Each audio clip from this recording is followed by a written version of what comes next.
अस्सलाम वालेकुम दोस्तों, उम्मीद है आप सब खैरियत से होंगे। दोस्तों, दीन इस्लाम हमें एकता का पैगाम देता है। हमारे दीन में जात पात जैसी कोई चीज़ नहीं है, बल्कि इस्लाम हमें सिखाता है कि एक मुसलमान दूसरे मुसलमान का भाई है। लेकिन दूसरे मजहबों में ऐसा नहीं है। इस वीडियो में देखेंगे कि किस तरह हमारे एक दलित हिंदू भाई हैं, वो आए हुए हैं और उन्होंने इस्लाम कबूल किया है। वो अपनी जर्नी पूरी तरह से बता रहे हैं। So let's watch the video. तो मुझे थोड़ा सा जी आप अपना बैकग्राउंड बताइए कि आपकी जर्नी कैसी रही यहाँ तक। जी जैसे कि मैं आपको बता रहा था कि मैं दलित फैमिली में मेरा जन्म हुआ था। हम्म। तो हाँ, हमारे मुल्क में क्या है कि दलित जो है उनको कहा तो जाता है वो हिंदू है, मतलब उनको माना जाता है ऐसा, हम्म। लेकिन एक्चुअली वो वोट बैंक ही होते हैं वो। हम्म। सच्चाई यही है। हम्म। वोट वोट बैंक के अलावा उनकी कोई आइडेंटिटी नहीं है। लेकिन मैं अपनी आइडेंटिटी ढूंढ रहा था कि मैं क्या हूं। अगर मैं मेरा अगर अस्तित्व मेरी वजूद सिर्फ यही है कि मैं सिर्फ वोट के लिए इस्तेमाल किया जाए मुझे, हम्म। तो ये तो ठीक नहीं है ना। मतलब मैं देखिए, मुझे अपनी लाइफ में एक्सेप्टेंस नहीं मिला है। बीइंग दलित हम्म। एक्सेप्टेंस नहीं मिला मुझे। तो इस बात से मैं थोड़ा मतलब डिससेटिस्फाइड था। तो फिर मैंने जो है जर्नी मेरी स्टार्ट हुई है। मैंने तहकीक करनी शुरू की कि मैं हूं क्या, मैं मेरा बैकग्राउंड क्या है और मेरा पर्पस क्या है लाइफ का। ये सब क्वेश्चंस थे। तो ऐसे करते करते करते करते मैं स्टडी करता रहा। तो साइंस भी पढ़ा थोड़ा, इसीलिए साइंस भी पढ़ा कि देखते हैं कि साइंस क्या कहता है। लेकिन साइंस में भी कुछ आंसर्स नहीं थे, कुछ बातों पे मैं साइंस आपको रोक कर ये छुपी पूछना है। चाहूंगा कि आपकी डिग्री जी क्या है, आपने क्या पढ़ाई की है अभी तक, जी। यानी कॉलेज में प्रोफेशनल। नहीं, कॉलेज तो नहीं जा पाया मैं। अच्छा। 12वीं पास हूँ जी, आप ज्यादा पढ़ा आप लिखा नहीं। ठीक है, आपने 12th पढ़ी है। नहीं, जी पढ़ा लिखा होने का मतलब ये नहीं है कि आपके हाथ में कोई डिग्री हो। आदमी खुद से स्टडी करके भी बहुत कुछ पढ़ लिख लेता है। तो आपने साइंस पढ़ी, साइंस आपने किस तरीके से पढ़ी? क्योंकि कोई आदमी एक क्रेडिबिलिटी पर क्वेश्चन कर सकता है कि हो सकता है भाई आपने साइंस जी पढ़ी जी। हो लेकिन सही से ना पढ़ी हो।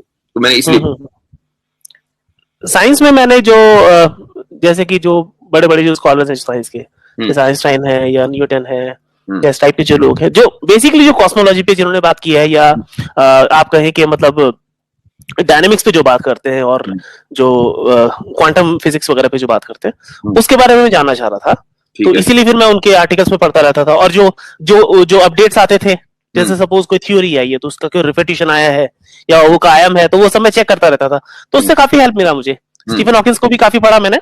हम्म। फिर एक और डायरेक्शन में चला गया क्योंकि वो भी कुछ बातों पे चुप था, हम्म। कुछ सवालों के जवाब नहीं दिए। हम्म। अ, जैसे एक मैं ग्रेविटी के ऊपर बहुत ज्यादा मैं रिसर्च कर रहा था। तो हम्म। ग्रेविटॉन के बारे में मैं काफी कुछ पढ़ रहा था। हम्म। तो ये समझ में आने लगा मुझे कि जिस जिस हस्ती ने ग्रेविटॉन को बनाया है, हम्म। जिसका अभी तक हम उसको डिटेक्ट भी नहीं कर पा रहे हैं, तो वो कौन सी शक्ति है। हम्म। वहां तक मैं पहुंचने की कोशिश कर रहा था, क्योंकि ये सब चीजें आपको पता है कि मतलब हर एक अगर कोई चीज है तो उसका कॉज भी है। तो सही। I was more interested in cause कि मैं वहां पर उस तक पहुंचू। तो ठीक। ये था मेरे मन में। लेकिन फिर ये हुआ कि कुछ सवाल फिर भी अनअटेंडेड हम्म। रहे। तो फिर मैंने सोचा कि और किताबें और स्कॉलर्स क्या कहते हैं। फिर मैं जो है ये जो रिलीजियस जो स्क्रिप्चर्स है इनकी तरफ मैं मुड़ा कि हम्म। देखता हूँ कि क्या है, क्या मिलता है इसमें। तो पढ़ते पढ़ते पढ़ते काफी टाइम हो गया। फिर क्रिश्चियनिटी तक पहुंचा। क्रिश्चियनिटी में पहुंचा तो वहां एक और मुझे और सवाल मिले। हम्म। पैगंबर का जो मुझे जो इंट्रोडक्शन हुआ है वो वहीं से हुआ है, अच्छा। क्रिश्चियनिटी से। ओल्ड टेस्टामेंट न्यू टेस्टामेंट जब पढ़ा मैंने, हम्म। तो मुझे पता लग गया कि मैसेंजर कोई चीज होता है। हम्म। फिर कमाल की बात ये थी कि ईसा अलैहिस्सलाम जीसस वो खुद सजदा करते हैं किसी और को। हम्म। सारे पैगंबर किसी और को सजदा कर रहे हैं। हम्म। तो जो अगर हम ये बोलते हैं कि भाई जीसस गॉड है, तो अगर गॉड किसी और को अगर सजदा कर रहा है तो हम उसको देखें वो कौन है। तो मेरा ये सवाल था। हम्म। वहां तक पहुंचने की कोशिश कर रहा था मैं। फिर जो है उसी में तारुफ हुआ मुझे। शेख अहमद दीदार का मैंने एक लेक्चर सुना था उस टाइम पर। ओके। मैं ढूंढ रहा था ये सब क्या है। तो वहां से पता लगा कि मोहम्मद नाम का कोई शख्स है सल्लल्लाहु अलैहि वसल्लम। हम्म। हाँ, वहां से मुझे पता लगा कि ये लास्ट मैसेंजर इनको बोल रहे हैं। अब हम्म। मेरी आदत ये है कि मैं हर एक चीज का पहले ऑपरेशन करता हूँ। हम्म। मैं कोई भी चीज किसी के कहने पे नहीं मान लेता। मैं जानना चाह रहा था ये शख्स कौन है। तो मैंने बायोग्राफी पढ़नी शुरू की उनकी। हम्म। उस टाइम तक यूट्यूब आ गया था और हम्म। जो है काफी ये आर्टिकल्स थे। ये कितने दिन पहले की बात है, कितने साल हो गए इस चीज को? ये मैं मोहम्मद सल्लल्लाहु अलैहि वसल्लम की जो मैंने जो बायोग्राफी फर्स्ट टाइम पढ़ी थी 2011 में। ओके। ठीक है। 2011 में मैंने पढ़ना शुरू किया था उनके बारे में। और उस वक्त आपकी उम्र क्या होगी? उस टाइम आई वॉज अराउंड 8 साल पहले की बात है, 8 साल। तो आई वॉज अच्छा। अराउंड 30, ठीक है। 29 30, ट्वेंटी ओके। नाइन थर्टी ठीक है। जी। इतनी एज थी। ठीक है। हम्म। तो वो पढ़ना शुरू किया तो मैं बहुत इंप्रेस्ड हो गया उनसे, उनकी जो कनेक्शन गया है क्या? नहीं, इस कनेक्शन ओके जी। हाँ, तो मैं बायोग्राफी पढ़ी, मैं तो उनकी जो सीरत थी, उनकी जो पर्सनालिटी थी, मैं बहुत ज्यादा इंप्रेस्ड हो गया उससे। ये मेरा टर्निंग पॉइंट रहा। तो मैं और जानना चाह रहा था कि ये इनका कंट्रीब्यूशन क्या है, तो पता लगा कि कुरान ये देके गए। तो डायरेक्ट में एक पॉइंट पर आ गया कि इनकी क्रेडिबिलिटी को चेक करने का एक ही तरीका है, कुरान को चेक किया जाए। अगर कुरान में मुझे गलती मिलेगी, इसका मतलब इनका जो दावा था वो सही नहीं था, कि मतलब जैसे मुझे कुरान मिला वैसे मैंने ट्रांसफर कर दिया। अगर उसमें ह्यूमन इंटरवेंशन मिलता है कुरान में, तो इस्लाम का दावा गलत हो जाएगा। ये सीधा सीधा फॉर्मूला हो गया। फिर मैं बहुत गहरी तहकीक में उतर गया कुरान को लेके। साइंस में ऑलरेडी पढ़ रहा था और बाकी फिलोसफी वगैरह भी पढ़ रहा था मैं।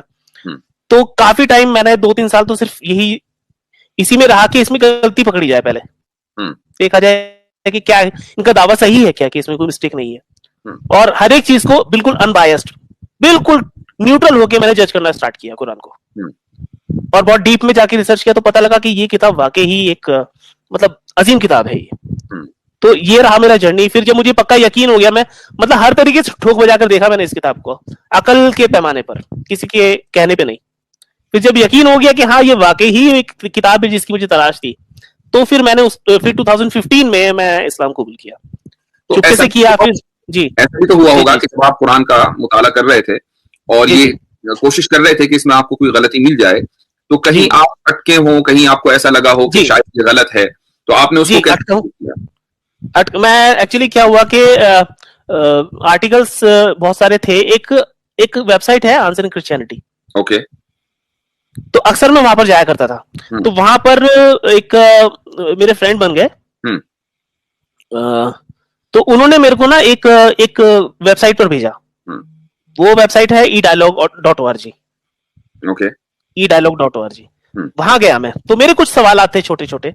जैसे कि एक सवाल था मेरा, मतलब अल्लाह गुमराह करता है, ये बातें कहाँ कहाँ लिखी है। उस टाइम मुझे अरबी भी नहीं आती थी, तो धीरे धीरे सीखना शुरू किया मैंने। इस टाइप के सवाल थे और कुछ ऐसी साइंटिफिक कुछ सवाल थे। और तो मैंने वहां जाके उनको क्वेश्चन करना शुरू किया। एक वहां पर एक बहुत अच्छे स्कॉलर है, उन्होंने मेरे को थोड़ा हेल्प किया उसमें।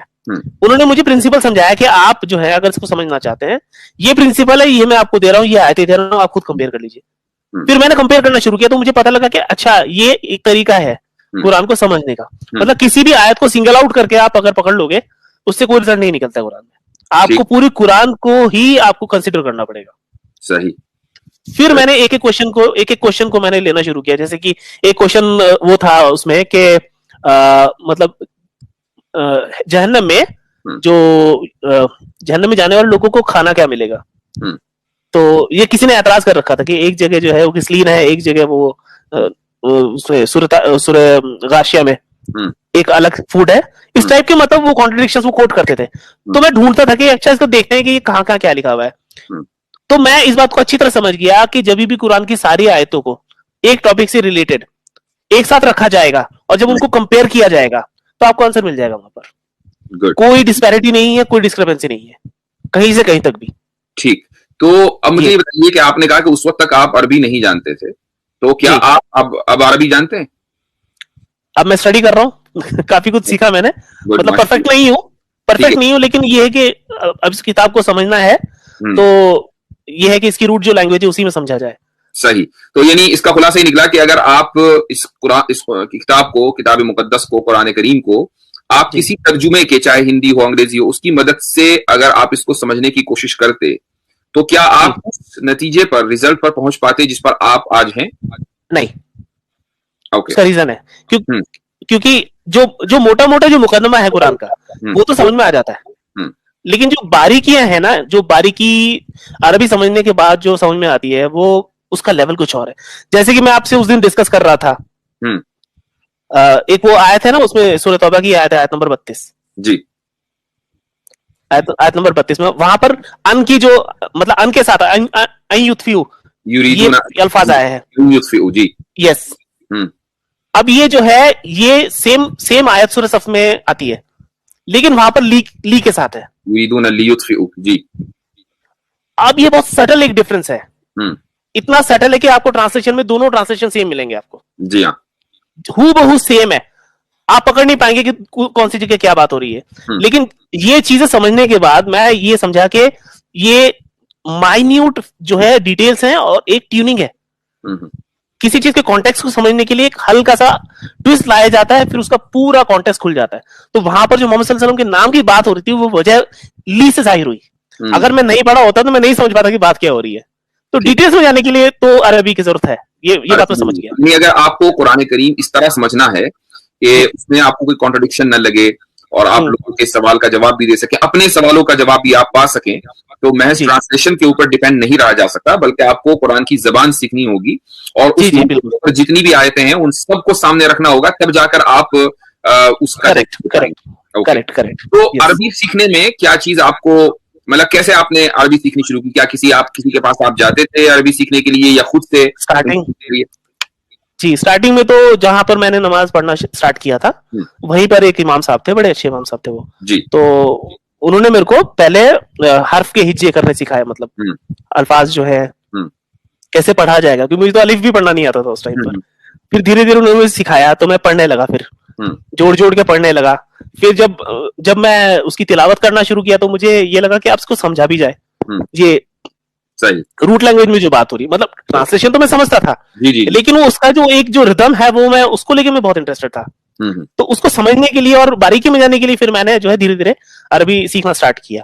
तो कुछ यूट्यूब से सीखा, कुछ किताबें ऐसे करके मैं सीखा। कुछ लोकल स्कॉलर्स हैं जो लोग अरबी जानते हैं तो उनसे भी जब कोई मुश्किल आती है तो उनसे पूछ लेता हूँ। जैसे आपसे भी 2-3 बार पूछा मैंने कि इसका ये क्या है, इसको कैसे इंटरप्रेट किया जाएगा, तो ऐसे करके सीख रहा हूँ। ठीक है, दैट्स गुड। अब जाहिर सी बात है, मतलब 3-4 साल पहले ही सही से इस्लाम लाया हूं, तो मतलब महारत तो नहीं होगी मेरी, सीधी सी बात यह है, लेकिन एक नियत है, कोशिश तो है ठीक इसको समझने की। माशाल्लाह। इस अरसे में जब से आपने इस्लाम कबूल किया तो इस अरसे में कभी ऐसा हुआ कि कोई डाउट आया हो जहन में कि यार शायद यहाँ गड़बड़ी हो रही है, कुछ ऐसा कभी हुआ? डाउट इन द सेंस के जहां तक कुरान को कंपेयर करने की बात है, मेरे माइंड में कोई डाउट नहीं था। रीजन था उसका रीजन ये था कि मैं 100% कन्विंस था इस बात को लेकर कि ये जो शख्स है मोहम्मद सल्लल्लाहु अलैहि वसल्लम, इन्होंने अपनी लाइफ में झूठ बोला नहीं, पहली बात। और ये कुरान जैसे उनके ऊपर आया है विदाउट एनी पॉल्यूशन, मतलब उसका कोई इंटरवेंशन नहीं है उनका उसमें, वो एज इट इज उन्होंने मुझे दे दिया। इसका मतलब ये हुआ कि आया तो सीधा अल्लाह की तरफ से ही है। अब इसका मतलब ये हुआ कि आपको सारे जवाब इसमें मिलेंगे, ये तो पक्की बात है। ये अप्रोच लेके मैं किसी आयत को लेकर मैं स्टडी करना स्टार्ट करता था, तो मुझे डाउट कभी भी नहीं था किसी चीज में। यानी ये था कि ऐसा हो सकता है कि मुझे सवाल का जवाब अभी ना मिले, इवेंचुअली मिलेगा, इवेंचुअली मिल जाएगा। इवेंचुअली तो होता ही है, उसमें जवाब होता है।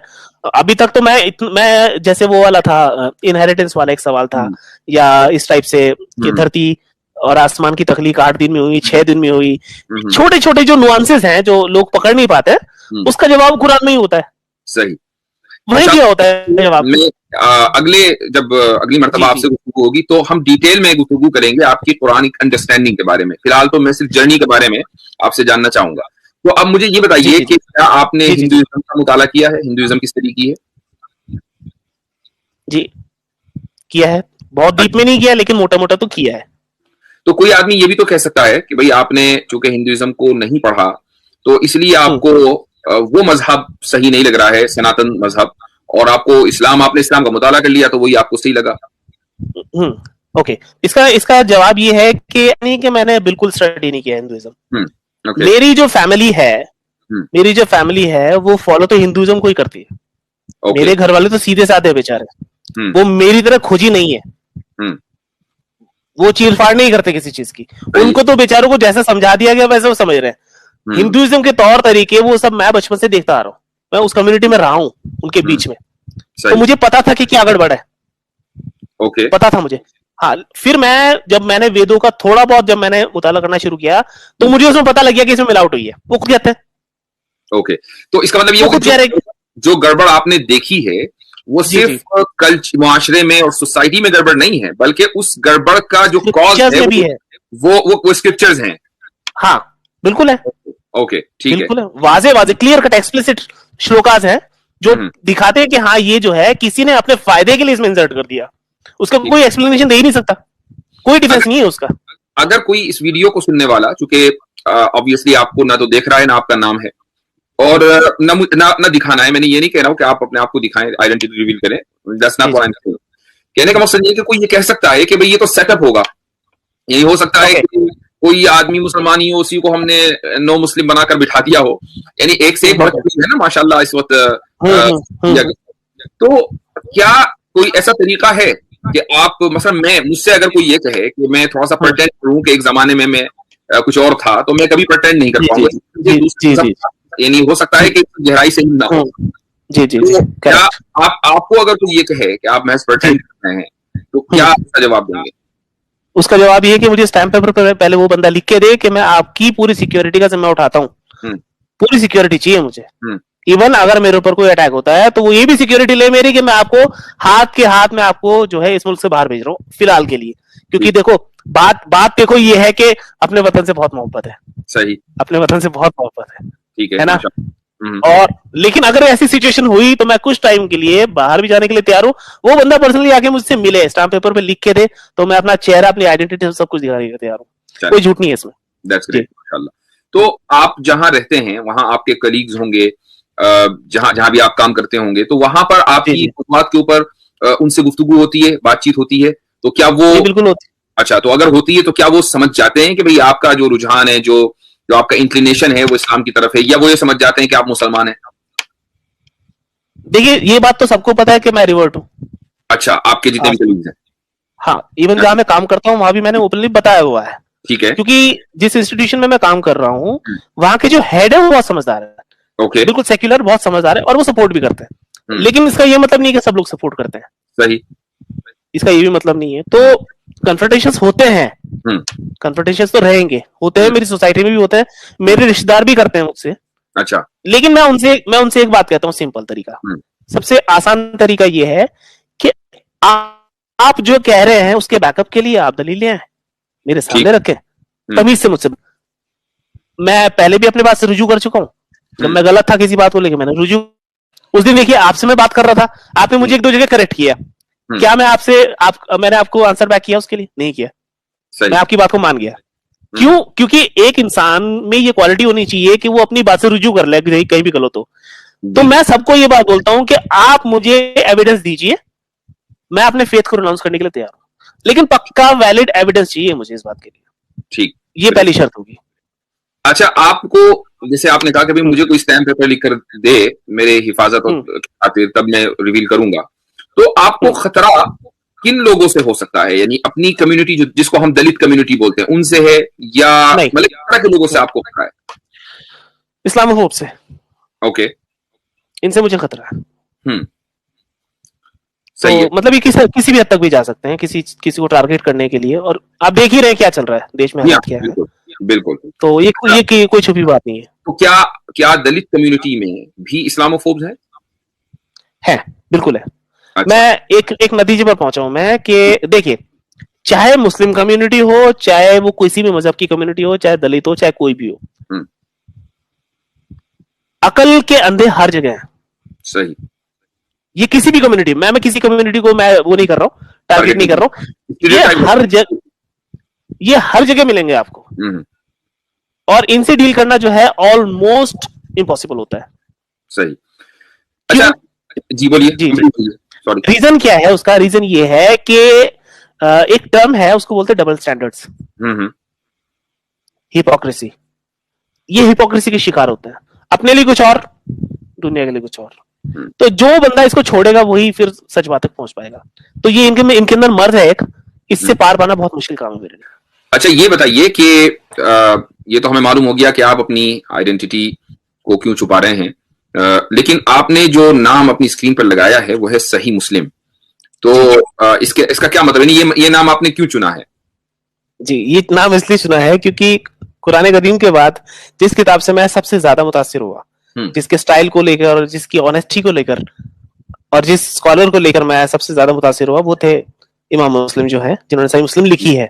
वो किताब जो है बहुत ही उम्दा किताब उन्होंने लिखी, इतना उम्दा काम किया, और जो मुकदमा जो लिखा है, जिस तरीके से उन्होंने लिखा है, और जो बातें उसमें लिखी है कि हम सिर्फ अपनी ऑनेस्टी के साथ हम काम कर रहे हैं, और जो सही हदीसें हैं उनका कलेक्शन हम लेकर आ रहे हैं, और उस उसूल पर जो कि उस टाइम जितने भी मुहद्दिसीन हजरात थे उनमें कॉमन था, सबके कंसेंसस को लेकर उन्होंने जो है उस किताब को लिखा है।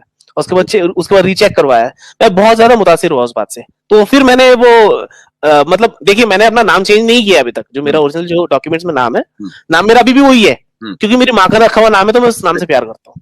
ठीक है, लेकिन अगर कभी ऐसा हुआ कि मेरे को नाम चेंज करना है, तो मैं अपना नाम ये रखूंगा, सही मुस्लिम। और मुझे एज एग्जाम्पल लोगों को दिखाना है कि मुस्लिम कैसा होता है, लोगों के दिमाग में जो गलत जो धारणा है। आपने सही मुस्लिम के मुकद्दमे की मिसाल दी कि उसको आपने पढ़ा है। सीधी सीधी बात मैं आपको बताऊं कि हमारे दरसे निजामी में, ये जो मदरसे का जो कोर्स है ना, तो मदरसे के कोर्स में सही मुस्लिम का मुकद्दमा बिल्कुल आखिरी स्टेज पर पढ़ाया जाता है, और इसको बहुत ही एडवांस लेवल का मुकद्दमा समझा जाता है। और ये जो छोटी सी किताब है मुकद्दमे की, वो उसको अच्छा खासा कॉम्प्लिकेटेड भी माना जाता है, और वो है भी कॉम्प्लिकेटेड, यानी उसको समझना कोई आसान काम नहीं है। वो और यही वजह है कि जो स्टूडेंट्स होते हैं वो थोड़ा सा परेशान भी होते हैं एग्जाम के वक्त कि भाई पता नहीं क्या पूछ रहे हैं। लेकिन आप जिस अंदाज से कह रहे हैं कि आप उस मुकद्दमे से बड़े मुतासिर हैं, तो कैसे आप समझ लिया? मैं कोरिलेट करता हूँ चीजों को। ओके, कोरिलेट करता हूँ। कोई चीज है, सपोज कोई हदीस उन्होंने कोट की है, सपोज किसी रावी के बारे में उन्होंने बात की है, तो उसको उस रावी की खोज करने के लिए मैं दूसरी किताबों में भी जाता हूँ। ओके जी, वहां से मैं चीजें, मैं जैसे मैं कोई हदीस है, कोई मुतफ़क़ हदीस कोट की है, तो मैं सही बुखारी में भी मैं वो चेक करता था। उसके बाद मैं देखता था कि उन्होंने जो तरतीब जो लिखी है और जो वो कह रहे हैं कि इस रावी पे जो बहस कर रही है वो कहां तक सही है। ओके, वो कहां तक सही है वो मैं देखता था। उसके बाद अगर जब मुझे हदीस मिल जाती थी कोई ऐसी जहां पर उस रावी का नाम है और किसी और मुहद्दिस ने भी बहस की है, उसके बाद मैं परख कर उस चीज को सही मानता था। मतलब मैं बहुत ही उसके अंदर डिटेल में जाने की कोशिश की है मैंने। नहीं, तो मेरा तरीका ये था। नहीं, मेरा जो सवाल था वो ये था कि मुकद्दमा, सही मुस्लिम के मुकद्दमे को समझने में आपको कुछ परेशानी हुई, आप आसानी के साथ चले गए समझ? अच्छा, नहीं, ज्यादा नहीं हुई। बस वहां पर स्टार्टिंग में कुछ रावी के नाम मुझे नहीं पता थे जो उन्होंने कोट किए, तो वो देखने के लिए फिर मुझे दूसरी किताबों में जाना पड़ा। किस जबान में पढ़ा उसको? इंग्लिश में पढ़ा है मैंने, हिंदी में भी पढ़ा है उसको मैंने, ओके, और थोड़ा बहुत अरबी में भी पढ़ा है, जितना मैं समझ पाया उसको। मतलब क्योंकि बहुत कॉम्प्लेक्स अरबी है तो उतनी नहीं समझ पाया मैं, लेकिन थोड़ी बहुत, चलिए थोड़ी बहुत रस्म के लिए। जी, ये था। माशाल्लाह। जी जी बढ़ते हैं। जी। ये बताइए कि जब आप इस्लाम के बारे में रिसर्च कर रहे थे, तो क्योंकि आमतौर से जो लोग दलित कम्युनिटी से आते हैं, उनके जो रोल मॉडल हैं वो डॉक्टर अंबेडकर हैं, और डॉक्टर अंबेडकर ने कुछ जगहों पर इस्लाम के ताल्लुक से कोई पॉजिटिव बात नहीं लिखी है, नेगेटिव लिखा। करेक्ट। तो क्या आप उनसे मुतासिर हुए कि भाई जो इस समाज के बड़े लीडर हैं वो ये बात लिखकर चले गए हैं, तो मजीद रिसर्च करना ही बेकार है? देखिए, उन्होंने जब कॉन्स्टिट्यूशन लिखा है तो क्या वो कह के गए हैं कि इसमें अमेंडमेंट नहीं हो सकता? सही बात है, बिल्कुल बिल्कुल हो सकता है। तो वो जो कह के गए वो पत्थर की लकीर तो नहीं थी। बिल्कुल किसी भी इंसान को, मैं ये मानता हूं, मेरा अकीदा सिर्फ ये है आज की डेट में, मोहम्मद सल्लल्लाहु अलैहि वसल्लम को छोड़ के मैं हर एक इंसान की बात को चेक करूंगा, डबल चेक करूंगा, चाहे कोई भी हो, उनकी बात को आंखों पर रखूंगा। बाकी कोई भी हो, चाहे मेरे वालिदैन हो, चाहे कोई भी इंसान हो, इवन चाहे आप भी हो, मैं आपको भी क्रॉस क्वेश्चन कर रहा था उस दिन, मैं आज भी करूंगा। मैं सबकी बात को चेक करूंगा, चाहे कोई भी कैसी भी बात लिखी गया हो। जब मुझे एविडेंस मिल जाएगा उसके बाद मैं उसको कबूल कर लूंगा। ये सीधा फॉर्मूला है मेरा। जी, परफेक्ट। तो बहुत से जो दलित समाज से लोग आते हैं वो सनातन धर्म से बहुत ज्यादा यानी अपने आप को अलग रखते हैं और अपने आप को एसोसिएट नहीं करना चाहते, फॉर ऑब्वियस रीजंस। जो ऑब्वियस रीजंस है वो यही है कि जितनी एट्रोसिटीज और जुल्म हुआ है सनातन धर्म के मानने वालों की तरफ से दलितों के ऊपर, तो उसकी लंबी हिस्ट्री है और उनके धर्मशास्त्रों में सब चीजें लिखी हुई हैं। लेकिन क्या उनके सामने डॉक्टर अंबेडकर का जो इस्लाम के ताल्लुक से एक नजरिया था, क्या ये चीज रुकावट बन जाती है इस्लाम को कबूल करने में? नहीं बननी चाहिए, बिल्कुल भी नहीं। एक तो है बननी नहीं चाहिए, मैं एक रियलिटी पूछ रहा हूँ कि क्या बनती है? हाँ, ऐसा होता है। ऐसा होता क्या है कि वो कहते हैं कि अच्छा वो बुद्धिज्म से जो है मुतासिर हो गए थे। जी हाँ। अब वो इतने बड़े इंटेलेक्ट थे तो उन्होंने सही सोचा होगा, तो उनके पीछे चल देते हैं। ये भेड़चाल वाली बात बता रहा हूँ मैं आपको। तो आपने मुझे बताया था कि आपने भी बुद्धिज्म की कुछ किताबें पढ़ी थी, कुछ स्टडी किया था। बुद्धिज्म का जो बेसिक जो कॉन्सेप्ट है मैं उसको स्टडी कर रहा था। वो मुझे जो मिला ना वहां पर, मुझे क्या मिला, वो एग्नोस्टिक लोग हैं। वो कहते हैं है नहीं है, है नहीं है, मतलब कि कोई क्लियर स्टैंड नहीं है उनका। ओके। तो मुझे ये बात समझ में नहीं आई उनकी। सही जी। अच्छा, अब आजकल इस्लामोफोबिया जो कि अपने उरूज पर है, बिल्कुल यहाँ पर पहुंचा हुआ है, और हर तरफ सोशल मीडिया के ऊपर इस्लाम के खिलाफ वीडियोस आ रही हैं और आर्टिकल्स लिखे जा रहे हैं। तो क्या कभी ऐसा होता है कि मसलन आपने अचानक कोई वीडियो आपके सामने आई और उसमें बहुत मजबूत कोई एतराज है, आपको लगा कि कोई मजबूत एतराज है, तो आप थोड़ी देर के लिए परेशान हो जाते हो, या आप मुतमईन रहते हैं कि नहीं, इसमें एतराज में कोई इसमें जान नहीं है? 99% केसेस में ऐसा ही होता है कि मुझे पता होता है कि इसका आंसर जो है मैं तहकीक करूंगा तो मैं सही जगह पहुंचाऊंगा। एग्जाम्पल देता हूं मैं आपको। किसी ने मेरे को कोट किया था जब मैं स्टडी कर रहा था, यूट्यूब की बात है, अहरूफ के बारे में। ओके। उसने मेरे को बोला कि इतने वर्जन्स हैं। अच्छा, मैं वर्जन्स और वेरिएंट में मैं ऑलरेडी बहुत क्लियर था क्योंकि मैं बाइबल पढ़ चुका था। सही सही। तो ये कॉन्सेप्ट मुझे क्लियर था कि वेरिएशन क्या होता है और वर्जन क्या होता है। तो मैंने कहा ठीक है, आपने सवाल किया है, मैं इस बारे में मैं तहकीक करता हूं। तो मैं घुस गया उसके अंदर। लास्ट में जाके मुझे यही पता लगा कि कुरान ही सही था। मतलब 7 अहरूफ को समझने के लिए आपको कम से कम बेसिक अरबिक तो चाहिए। बेसिक उतनी तो मैं सीख चुका था।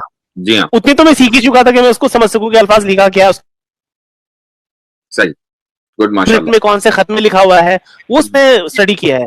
मैन्युस्क्रिप्ट से अंदर तक चला गया मैं उसको स्टडी करने के लिए। इवन मैं जो ई डायलॉग पे जो शेख थे, मैंने उनसे पर्सनली रिक्वेस्ट किया कि आप इस टाइम सऊदी में हैं, मुझे उन उसके फोटो आप भेजें, मुझे अभी देखना है वो। तो उन्होंने फिर वो मुझे मुहैया कराया। उन्होंने मैंने कंपेयर किया, सारा सब कुछ कंपेयर किया मैंने। ठीक है, एक कुरान है, कोई प्रॉब्लम नहीं है। तो ये हालांकि लोग इससे परेशान हो सकते हैं इस सवाल से, बहुत ही मतलब एक बहुत ही नाजुक एक सवाल है, लेकिन तहकीक करने वाले के लिए कुछ नहीं है। हम लोग परेशान हो जाते हैं, लेकिन आपने जो 2 लफ्जों में इस मसले को हल किया है ना, वर्जन और वेरिएंट, ये 2 लफ्ज हैं जी। इन 2 लफ्जों से ये सवाल जो है वहीं खत्म हो जाता है। बिल्कुल, जी हाँ, बिल्कुल। और आम लोग इसमें फर्क नहीं कर पाते हैं, और जिन लोगों को ऑब्जेक्शन होता है वो अगर जानते भी हैं तो भी उनको करना नहीं होता, क्योंकि उनके सामने मकसद होता है कि हमें इस्लाम के खिलाफ ऑब्जेक्शन करना है, no matter what. Correct correct correct, बात सही है। जी जी। अच्छा, आप जैसे लोग आपकी नजर में कितने होंगे? बहुत कम है, बहुत ही कम लोग हैं। मतलब इस्लाम से मुतासिर लोग तो होते हैं, ये बात सही है, लेकिन उनके पीछे जो ड्राइविंग फोर्स है वो मैं नहीं समझ पाता हूँ। कई बार ड्राइविंग फोर्स गलत भी होता है इस्लाम में आने का। इस बात से भी मैं थोड़ा परेशान हूँ, लेकिन जिस लेवल पे मैंने तहकीक की है ना, इस लेवल पे मुझे बहुत कम लोग मिलते हैं। ठीक है, ये बहुत बड़ी प्रॉब्लम है। चलें, एक तो ये कि तहकीक का लेवल, एक ये कि सिर्फ नो मुस्लिम आपकी नजर में, यानी मैं बहुत सारे नो मुस्लिमों को जानता हूं जिन्होंने इस्लाम कबूल किया है, लेकिन आप कितने नो मुस्लिम्स को जानते हैं? जो रिवर्ट्स हैं? जो रिवर्ट्स हैं, जी। हार्डली 4 लोगों को आप जो ओपनली आए। ठीक है, सही है। अच्छा, आप अपनी फैमिली पर कितनी मेहनत कर रहे हैं, और क्या इस, अब सबसे बड़ी बात तो ये कि ये नियत है भी कि नहीं है, और है तो फिर उसके ताल्लुक से कितने एफर्ट्स हो रहे हैं? देखिए, मेरे जो पेरेंट्स है ना, मेरे पेरेंट्स का, मैंने आपको बताया, बहुत सीधे लोग हैं वो जी। मैं उनसे किसी तरह का डिबेट या आर्गुमेंट नहीं कर सकता, क्योंकि वो पढ़े लिखे भी नहीं है। वो मेरी तरह, वो मैंने आपको बताया ना, ऑपरेशन भी नहीं करते बातों का। वो उनको सिर्फ मैं इतनी बातें बताता हूँ कि देखिए कि अच्छाई तो ये है, ये अच्छा काम है, ये इस्लाम ने मेरे को ये सिखाया है। जैसे कि मैं पहले उनकी देखभाल उतनी अच्छे तरीके से नहीं करता था। इस्लाम समझने के बाद मुझे ये लगा कि वालिदैन के जो हुकूक है, उनका जो एहतराम है, उनका जो मकाम है, और जो कुरान में जो सिखाया है कि आप उफ़ी नहीं करेंगे अपने माँ बाप को, वो सीखने के बाद जब मैं वैसे उनके सामने पेश आने लगा तो उनको बड़ा अच्छा लगा। मतलब उन्होंने मेरे को एक्सेप्ट किया इस्लाम के साथ। ठीक ठीक। ये देखते हुए कि इसने कुरान से क्या सीखा। ये अलग बात है कि उनका ज़हनी लेवल उतना नहीं है कि वो उस नतीजे पर पहुंच जाए, और जाहिर सी बात है, एज भी हो गई है, तो आप समझ सकते हैं। सही ये है। तो आप हिकमत के साथ, मतलब ये कि उनको डायरेक्ट अगरचे नहीं उनको दावत दे रहे हैं, लेकिन इनडायरेक्ट आप कर रहे हैं। अच्छा, इनडायरेक्ट कर रहा हूँ। आपके जो और सिबलिंग्स हैं? बड़ा भाई है। अच्छा, तो उसके साथ जो आपके सिबलिंग्स हैं, क्या उनको मालूम है, और अगर उनको मालूम है तो उनका रिएक्शन क्या है? भाई का जो है, जो मेरा जो बड़ा भाई है, उसके साथ तो मेरा जो रिलेशन है वो बहुत ही अच्छा रिलेशन है। तो लेकिन जो मेरे कजन्स हैं, उनसे मेरा रिलेशन खराब हो गया इस्लाम की वजह से। अच्छा, फाइनली। ओके, ठीक। आप मैरिड हैं? नहीं। अच्छा, सही है, अभी नहीं। अच्छा, आपका मुसलमानों के साथ जो जब से आपने इस्लाम कबूल किया है, जी मैं बहुत ओपनली बात कर रहा हूँ कि बहुत सी मर्तबा रिवर्ट्स जब लोग होते हैं तो उनको थोड़ा सा चैलेंजेस आते हैं जी किसी कम्युनिटी में, नई कम्युनिटी में एडजस्ट होने में। जी तो जी। इस एतबार से आपका क्या एक्सपीरियंस रहा? देखिए, जिस जिस कम्युनिटी को मैंने सबसे पहले जो मैं जिनके साथ मेरा राब्ता हुआ, हम्म वो बड़े अच्छे लोग निकले। हम्म वो सब पढ़े लिखे लोग थे और यूनिवर्सिटीज में पढ़ने वाले लोग थे। हम्म एक अच्छा माहौल मेरे को मिला। ठीक। लेकिन जो गांव का जो माहौल था, हम्म, वहां थोड़ा रेजिस्टेंस मुझे मिला है। मतलब वो उन लोगों ने कुछ ऐसे सवाल किए जो मुझे समझ में नहीं आए। अच्छा। और हाँ, कुछ चीजें मुझे इस्लाम में आने के बाद पता लगी। हम्म तो लेकिन मेरा जहनी लेवल इतना लेवल पे है कि मैं किसी भी चीज को एनालाइज करने लायक हूँ कि जो बंदा सामने बात कर रहा है वो उसमें क्या क्या सच्चाई हो सकती है। मिसाल तो दीजिए, ऐसे मुझे कोई कोई ऐसी मिसाल दीजिए कि मिस, आपको इस्लाम में आने के बाद पता चला कि और फिर आपने उसको सॉल्व। मिसाल के तौर पर देवबंदी और बरेलवी का जो एक जो कॉन्सेप्ट, हम्म ये मेरे लिए नई चीज थी। ठीक। लेकिन जब मैं इसकी अंदर में डिटेल में गया और जब मैं खुद कोशिश करी जानने की, तो हम्म पता लगा फिकी मसाइल है, इसका अकीदे से कोई मतलब नहीं है। हम्म। तो ये कोई ऐसा कोई इशू नहीं है। लेकिन बहुत से ऐसे भी इश्यूज हैं कि जिनमें अकीदे के ताल्लुक से इख्तिलाफ है, और अच्छा हो, जी जी। और बहुत पहले से है, मतलब आज से नहीं है, बहुत पहले से है मुसलमानों अच्छा में। अच्छा। तो जी। अगर मान लें आज नहीं कल आपके सामने कोई ऐसी चीज आए, यानी हम्म अकीदा ये नहीं है कि अल्लाह एक है कि दो हैं, लियाज बिल्ला। हम्म। ये जो बुनियादी अकीदे हैं उस पर सबका इत्तेफाक है, हाँ हाँ, जिस्म ये पर, बात सही है। तौहीद पर, किताब पर। कुरान के बारे हम्म में किसी का कोई अकीदा ये नहीं है कि नहीं जी कुरान यानी बदला जा सकता है या बदल गया है, लियाज बिल्ला। यानी हम्म। कुरान के ताल्लुक से सबका अकीदा एक है, रसूल के ताल्लुक से सबका अकीदा एक है, अल्लाह के ताल्लुक से सबका अकीदा एक है। और इस तरीके से तकदीर के ताल्लुक से, मलाइका के ताल्लुक से जो बुनियादी अकायद हैं उनमें कोई इख्तलाफ नहीं है। जी लेकिन जी जो डिटेल्स है वहां पर इख्तलाफ आ जाता है। तो अगर जी आपको जी आज नहीं कल पता चले कि जी। डिटेल्स हैं अकीदे की, उसमें थोड़ा सा इख्तलाफ है, हम्म। तो फिर आप क्या करेंगे उस सूरत में? तो अकीदे के लिए मुकम्मल किताब कुरान है। ठीक है। मैं हर एक बात को कुरान पे पहले चेक करूंगा कि कुरान क्या कहता है। बेहतर है। कुरान में, हाँ, कुरान में जवाब मिलेगा, कुरान जवाब दे देता है, क्योंकि अकीदे के हिसाब से मुझे लगता है कि मुकम्मल किताब है। कोई मतलब कुछ और छेड़ने की जरूरत ही नहीं है कुछ और जहां चलेंगे। तक अकीदे की बात। ठीक है। ठीक है, हाँ, आप उसकी एक्सप्लेनेशन चाहते हैं तो आप हदीस में जाएं, आप सही हदीस का मुताला करें, वहां पर देखें क्या सहाबा ने कैसे समझा उस चीज को। ठीक ठीक। सहाबा की अंडरस्टैंडिंग भी बहुत इंपॉर्टेंट है। बहुत उम्दा। जी जी सही है। तो इंशाल्लाह अब रमजान आ रहा है और उम्मीद है कि रमजान की तैयारी आप भी कर रहे होंगे जी जी जी और एक्साइटेड भी होंगे इंशाल्लाह ताला। अच्छा ये जी बताइए, जी। आप ईद कैसे मनाते हैं? ईद का ये रहता है कि जो नमाज पढ़ने जाते हैं, हम्म ईद की जो नमाज होती है जमात के साथ ही पढ़ते हैं। हम्म उसके बाद अगर मदर है, अगर वो खुशी से बना दे, हम्म अगर कुछ मीठा बना दे हम्म तो ठीक है, फोर्स तो नहीं करता मैं उनको। हम्म लेकिन बना दे तो ठीक है, तो मैं उनको भी थोड़ा मतलब वो खुशी का दिन होता है तो उनके साथ में थोड़ा स्पेंड करता हूँ। फिर जो जानकार लोग हैं, हम्म। आसपास के जो लोग हैं, उनसे भी तो जाके मुलाकात कर लूँ। आप मुसलमानों में आपका ठीक ठाक सर्कल है या नहीं, ये पूछना चाह रहा हूँ। नहीं, अच्छा, उसकी क्या वजह है? नहीं है। वजह उसकी ये है कि कुरान से दूरी। ओके, यानी आम मुसलमान कुरान से दूर है। यस, ये बहुत बड़ा एक बिगाड़ मुझे समझ में आया है, हम्म हम्म। जिसके लिए मैं थोड़ा फिक्रमंद हूँ। ये बहुत अहम बात आपने कही है और ये बात हकीकत है कि आम मुसलमान कोई नहीं, आपने जितना कुरान 3 साल में 4 साल में माशाल्लाह पढ़ लिया और समझ लिया है, तो जी जो एक बड़ी तादाद ऐसी है 60-70 साल के बूढ़े लोगों की, तो वो भी कुरान करीम, एक बड़ी तादाद ऐसी है, जी यानी जी अक्सरियत जी ऐसी होगी दुनिया में कि वो हम्म, कुरान करीम उतना नहीं समझ पाते, ना पढ़ पाते। तो ये जी आपने जी एक अहम बात कही है। तो क्या आपको लगता है कि ऐसे लोग के जिनको कुरान करीम दिया गया और इतनी बड़ी नेमत उनको दी गई जी और जी जी जी। वो हैं, तो उनके साथ उठने बैठने में अपना जहन आदमी का खराब हो सकता है, शायद ये वजह है आपकी उनसे दूरी की या कोई और? मुझे लगता है कि वो दीन को लेके सीरियस नहीं है। अच्छा, ठीक है। मुझे मेन वजह वजह यही लगती है कि मतलब मैं जब उनके अमाल देखता हूँ और मैं जब कुरान से चेक करता हूँ कि कुरान में तो ये लिखा हुआ है, तो वो फिर वो कुछ और ही बात बताते हैं। मतलब वो इख्तलाफ सा एक पैदा हो जाता है। इख्तिलाफ से पैदा हो जाता है, ठीक है। हाँ, तो वो मुझे अच्छा नहीं लगता। इसका मतलब बहुत सिलेक्टेड लोग हैं जो लाइक माइंडेड लोग हैं, आप उन्हीं से यानी कांटेक्ट रखते हैं। मेरा सीधा फॉर्मूला है, सीधा फॉर्मूला है, एविडेंस में बात होगी, हम्म एविडेंस में बात होगी, चाहे चाहे वो किसी भी हद तक, अगर एटम के लेवल पे, एटम के पार्टिकल से उस लेवल पे भी जाना पड़े, वहां तक भी जाएंगे, लेकिन बात सिर्फ एविडेंस की होगी। कुरान से मैंने यही सीखा है कि आप जब तक आपका किसी चीज पे मुताला ना हो, आप उसमें बात ना करें। वो उसमें आता है ना सूरह इसरा में, हम्म। क्या इंसान तू किसी ऐसी चीज की पैरवी मत कर जिसके बारे में तुझे नहीं पता। सही सही, माशाल्लाह। ला तकफु मा लैसा लका लका बिही यकीन। इल्म, यस।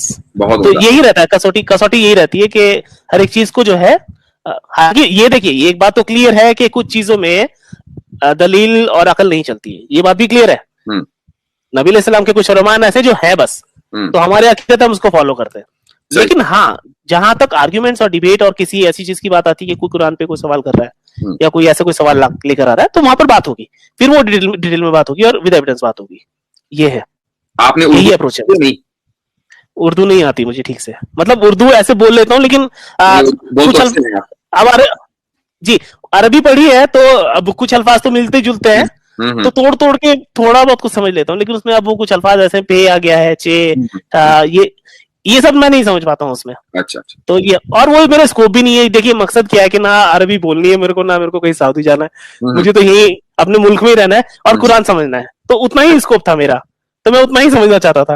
आप जैसा शख्स कि जिसने कुरान को इतनी गहराई के साथ पढ़ा है और इस दावे के साथ माशाल्लाह आप बात करते हैं, यकीन के साथ बात करते हैं, जो आम मुसलमान भी नहीं कर पाते, सीधी बात तो ये है। तो आप जैसा शख्स बहुत बड़ा एसेट है मुसलमानों के लिए। तो आप अगर दावा के मैदान में एक्टिव हो जाते हैं तो इस बात का इम्कान बढ़ जाता है, पॉसिबिलिटी बढ़ जाती है कि बहुत से लोग मुतासिर हों। क्योंकि मैं अगर इस बात करूंगा तो लोग ये कहेंगे कि भाई ये तो इसको तो करनी ही है बात, चूंकि ये पैदा मुसलमान हुआ है। वही बात आप करेंगे तो ऐसा लगेगा कि हाँ भाई, लगेगा क्या यही हकीकत है कि आपने जो बात आप कर रहे हैं वो तहकीक की बुनियाद पर कर रहे हैं। आप उसको इसलिए नहीं समझते क्योंकि आप उस खानदान में पैदा हुए हैं, बल्कि इसलिए समझते हैं क्योंकि आपने उसको पढ़ा है, स्टडी किया है। तो इस ताल्लुक से आपका क्या नजरिया है कि आप जो अमानत आपके सीने में अल्लाह ताला ने दी है आपको, आपके कांधे पर वो अमानत है, तो वो अमानत आप दूसरे लोगों को पहुंचाएं कि जिनको जो हिदायत से अभी तक महरूम है। और हम लोगों की दरअसल ये जिम्मेदारी थी कि हम इस अजीम पैगाम को पूरी दुनिया में पहुंचाते और उस मुआशरे में, उस सोसाइटी में उसको फैलाते जिस सोसाइटी में हम लोग रहते हैं। लेकिन अफसोस कि ऐसा न हुआ और बड़ी गंदी हमसे कोताही हुई है। तो क्या आप इस ताल्लुक से संजीदा हैं, सिंसियर हैं? बिल्कुल बिल्कुल बिल्कुल बहुत ज्यादा सीरियस हूँ मैं इस बात को लेकर। और जैसे भी जितना भी होता है मैं चुपके चुपके काम भी करता हूँ मैं, जहां तक दावत की ये बात है। खुले तौर पर तो नहीं हो पाता है, क्योंकि ऐसा भी हुआ था कि एक टाइम ऐसा आया था स्टार्टिंग में जब बहुत ज्यादा जोश था, अब से 2-3 साल पहले की बात है, जब बिल्कुल नया नया ही इस्लाम मतलब था। तो फिर अपने ही शहर में बहुत ज्यादा रेजिस्टेंस आनी शुरू हो गई उस बात को लेकर। वो और वो जो एक्टिविटी थी हमारी, जो दावत की, जो हम लोगों को समझाते थे इस्लाम के बारे में, वो भी बंद हो गई। सही, वो भी बंद होगी। तो मतलब अभी कोई ऐसा प्लेटफॉर्म नहीं मिल रहा है मुझे कि जहां मैं लोगों से बैठ के बात कर सकूं। तो ये आपके सामने प्लेटफॉर्म है तो जिस पर आप आया तो बात कर रहे हैं। अब आया, मैं तो बहुत खुश हूं कि मुझे आज बात करने का मौका मिल रहा है, वो भी आपके जैसी अजीम शख्सियत के सामने। मैं बहुत ज्यादा खुश हूं इस बात को लेकर। लेकिन मैं एक सीधा सीधा मैसेज सबको देना चाहता हूँ, सभी लोगों जो सुन रहे हैं। देखिए, इस बात में कोई भी डाउट नहीं है कि कुरान अल्लाह का कलाम है। ये बात मैं दावे से कह रहा हूं अपनी तहकीक करने के बाद। और इस बात में भी कोई दो राय नहीं है कि जजमेंट डे है, होगा। उस दिन जो सवालात होंगे और उस दिन जो इंसान की हालत होगी, उससे बचने का तरीका यह है कि वो अपनी अकल का इस्तेमाल अभी कर ले। माशाल्लाह, अभी कर ले। देखिए, मेरा एक क्रिश्चियन फ्रेंड है, वो एक दिन मेरी उससे बात चल रही थी, तो वो ना बहुत इमोशनल आर्गुमेंट करता है किसी बात को लेकर। तो मैं उससे कह रहा था, मैं उससे मैन्युस्क्रिप्ट पे बात कर रहा था। कोई एक मैन्युस्क्रिप्ट है P59, ओके, ओल्ड टेस्टामेंट की मैन्युस्क्रिप्ट है P59, तो नहीं, न्यू टेस्टामेंट की। तो मैं उससे बात कर रहा था उससे, तो वो कहने लगा मुझे कि तू चाहे मुझे अगर किसी सच्चाई भी दिखा देगा, मैं तो भी नहीं मानूंगा। मेरा जो बिलीफ है वो मेरे साथ रहेगा। और उसने मुझे बोला कि सेम चीज तेरे साथ है, मैं तुझे कुछ लाके दिखा दूंगा तो तू भी नहीं मानेगा। मैंने उसे बोला, मैंने कहा मैं तो मान लूंगा, मैं तो बोल रहा हूँ, चलो मैं इस्लाम छोड़ता हूँ, मुझे लाओ दलील लेकर आओ। दलील चाहिए मुझे सबसे पहले, दलील नहीं मिलेगी मैं कुछ ही नहीं मानूंगा। सही सही है ना। फाइनल जो डेस्टिनेशन है वो ये होनी चाहिए कि आप किसी चीज को एनालाइज करें। आपके अंदर आपकी जो अकल है वो इस लेवल पे होनी चाहिए कि आप without any pre conceived notion आप किसी चीज को समझने के लायक हो। तो लोगों से मेरा कहना यही है कि आप खुद से तहकीक करें, किसी की बातों में ना आए, चाहे वो अपने सगे ही हो। खुद से तहकीक करें, किसी रिजल्ट पर पहुंचे तो बात बनेगी। अब मैं आज इतने दावे से कॉन्फिडेंस से कह रहा हूं कि मैं कुरान की किसी भी आयत पे, किसी भी टॉपिक पे, जहां तक कॉन्ट्रडिक्शंस की बात है और एरर की बात है, मैं बात करने के लिए तैयार हूं, किसी भी प्लेटफॉर्म पे, किसी भी स्कॉलर से, क्योंकि रिसर्च की है। गुड गुड, माशाल्लाह। तो ये होना चाहिए, ये एक तरीका है मतलब किसी भी चीज को फॉलो करने का, ब्लाइंडली नहीं करना है। मैं चाहूंगा इंशाल्लाह में हम इसको खत्म करते हैं, काफी लंबी बात हो गई है। और मतलब ये था कि आपका एक चाहे गुमनाम ही सही तारुफ हो जाए लोगों के सामने, और लोगों को बहुत से लोग थोड़ा सा परेशान हो जाते हैं जब इस्लामोफोबिया के या इस्लामोफोब्स के अटैक देखते हैं। तो मैं बहुत ज्यादा अल्हम्दुलिल्लाह पॉजिटिव सोचता हूँ इस ताल्लुक से कि हमारी ये हिस्ट्री रही है, ये अल्लाह ताला के कलाम के खिलाफ जब भी गुफ्तगू की गई है और लोगों ने उस पर एतराज किए हैं, वो कलाम उतना ही फैला है और उतनी ही उसकी एक्सेप्टेंस हुई है। तो ये शुरू से हिस्ट्री है। तो मैं अल्हम्दुलिल्लाह पॉजिटिवली सोचता हूँ, और इत्तेफाक से चूंकि मैं आपसे पहले से राब्ते में था और भी 2-4 हमारे अहबाब इंशाल्लाह उनको भी मुझे लेकर आना है। तो चाहता था कि लोग हैं, चाहे वो इस्लामोफोब्स हों और चाहे वो मुसलमान हों, उनको ये मालूम होना चाहिए कि इस्लामोफोबिया के इस दौर में इस्लाम अभी भी उसी तरीके से फैल रहा है जैसा कि उसको फैलना चाहिए। अल्हम्दुलिल्लाह थोड़ा सा अगर हमारी तरफ से एफर्ट ज्यादा होंगे, जो हमारी जिम्मेदारी है, यानी अल्लाह ताला ने हमारी जिम्मेदारी बनाई थी, हमने किया, इसके बावजूद खुद ये फैल रहा है। लेकिन अगर हम अपनी जिम्मेदारी भी पूरी करने लगे तो उसके जो नताइज निकलेंगे वो इंशाल्लाह बहुत ही अच्छे होंगे। तो मकसद आज की इस गुफ्तगू का ये था। आखिर में मैं आपसे एक रिक्वेस्ट जरूर करना चाहूंगा। वो रिक्वेस्ट ये है कि माशाल्लाह अब इस सोशल मीडिया के दौर में किसी को आपकी कोई खास प्लेटफॉर्म बनाने की जरूरत नहीं है। आपका फोन आपका प्लेटफॉर्म है, आपका लैपटॉप आपका प्लेटफॉर्म है। आप बजाय इसके कि एक जनरल गुफ्तगू करें, अगर आप उस कम्युनिटी से, कि जिस कम्युनिटी से आप पहले ताल्लुक रखते थे, दलित समाज से, अगर आप उसी के नौजवानों को एड्रेस करें और उनके जहन में, उनकी मेंटालिटी आप ज्यादा समझ सकते हैं किसी दूसरे आदमी के मुकाबले में, आप उस मेंटालिटी को अगर अपील करें और उसके सामने इस्लाम की जो रूहानियत है, सच्चाई है, हकानियत है, आप उसको ले आए, तो उनको लगेगा कि हाँ भाई ये हमारा अपना बंदा था या है, जो एक अभी भी हो। जी जी, हाँ, तो अभी भी उन्हीं के बीच में हो। बहुत बेहतर। तो अगर आप इस तरीके से गुफ्तगू करेंगे तो उम्मीद है कि इंशाअल्लाह आपका पैगाम बहुत मुअस्सिर होगा, और जो उस कम्युनिटी से नहीं आते हैं वो भी आपकी बात सुनेंगे। तो मैं चाहूंगा कि आप सोशल मीडिया पर थोड़ा एक्टिव होना शुरू हो, चाहे आप अपनी आइडेंटिटी रिवील करें ना करें, वो एक अलग बात है। ऐसे बहुत से लोग हैं जो इस्लाम के खिलाफ बोल रहे हैं अपनी आइडेंटिटी छुपाकर, उनको पता नहीं किस चीज का खतरा है, लेकिन चलो वो जाने। लेकिन आपको चाहिए कि आप अब एक्टिव होना शुरू हो, क्योंकि माशाल्लाह आप इस लेवल पर पहुंच रहे हैं कि आप बहुत आसानी के साथ बातों का जवाब दे सकते हैं। जी जी, इंशाअल्लाह। जी जी, बहुत खुशी हुई, और मुझे उम्मीद है कि बहुत जल्द आपसे इन पर्सन मुलाकात भी होगी इंशाअल्लाह। जी जी, आप जैसे लोगों से मिलने की मुझे बड़ी तमन्ना रहती है। तो और उसकी एक बड़ी वजह रहती है कि हमारा नामा अमाल जो है ना, उसमें बहुत कुछ उल्टा सीधा लिखा हुआ है, लेकिन आपका बड़ा फ्रेश चल रहा है अभी, तो आपकी दुआएं जल्दी कबूल होंगी। तो मुझे उम्मीद है कि आप रमजान में दुआ में अपने लिए भी दुआ करूंगा और आपके लिए भी, और हर एक कम्युनिटी के लिए। मैं अपने सारे जो देशवासी हैं उनके लिए भी दुआ करूंगा, सब मेरे भाई हैं, बिल्कुल है ना, तो सभी के लिए दुआ करनी है। जज़ाकुमुल्लाह खैरन, बहुत बहुत शुक्रिया। अस्सलाम वालेकुम व रहमतुल्लाहि व बरकातहू।